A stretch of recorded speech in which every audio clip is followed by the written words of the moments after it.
द्वापर युग धर्म की रक्षा के लिए महाभारत का युद्ध लड़ा गया था। कुरुक्षेत्र में लड़े जाने के कारण इसे कुरुक्षेत्र का युद्ध भी कहा जाता है। इस युद्ध की सबसे विशेष बात यह थी कि इसमें भगवान श्री कृष्ण स्वयं अर्जुन के सारथी बने थे। यह भयावह युद्ध कुल 18 दिनों तक चला। क्या आप जानते हैं कि इसके 18 दिनों तक चलने के पीछे भी एक खास कारण छुपा हुआ है?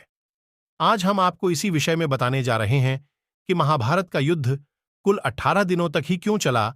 महाभारत युद्ध में 18 की संख्या का अत्यंत महत्व है। ऐसा इसलिए क्योंकि महाभारत ग्रंथ में कुल 18 अध्याय हैं।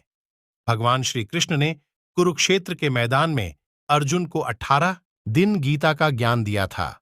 महाभारत का युद्ध भी 18 दिन तक चला था। यहां तक कि इस युद्ध के अंत में कुल 18 लोग ही बचे थे। दरअसल महर्षि वेदव्यास ने गणेश जी की मदद से इस ग्रंथ का निर्माण 18 दिनों में ही किया था। ऐसा माना जाता है कि जब इस ग्रंथ का निर्माण हुआ था तब तक महाभारत युद्ध नहीं हुआ था, बल्कि महर्षि ने अपनी दिव्य दृष्टि से इस युद्ध को पहले ही देखकर रचा था और श्री गणेश ने इसे लिखा। इसी कारण महाभारत ग्रंथ के 18 अध्याय 18 दिन में लिखे गए थे, यानी कि एक अध्याय एक दिन में और उसी अध्याय के अंतर्गत होने वाली घटनाएं घटित हुईं। ऐसे में महाभारत का युद्ध 18 अध्याय के अनुसार 18 दिन तक चला। सरल शब्दों में कहें तो ग्रंथ के जिस अध्याय में जो घटनाएं हुईं, यह असल में जब युद्ध हुआ था तब भी सब वैसे ही घटित हुआ था और युद्ध 18 दिन तक चला। महाभारत के अंतिम यानी 18वें दिन भीम दुर्योधन की जंघा पर प्रहार करते हैं, जिससे दुर्योधन की मृत्यु को हो जाती है और इस प्रकार दुर्योधन की मृत्यु होने से पांडव विजयी हो जाते हैं। क्या थे युद्ध के कारण?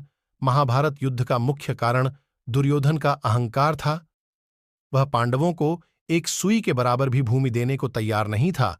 कौरवों और पांडवों का आपस में जुआ खेलकर द्रौपदी को दांव पर लगाना भी महाभारत युद्ध का एक कारण है। इस युद्ध के होने में और भी कई कारण मौजूद हैं, जिनमें से द्रौपदी चीरहरण भी एक मुख्य कारण है।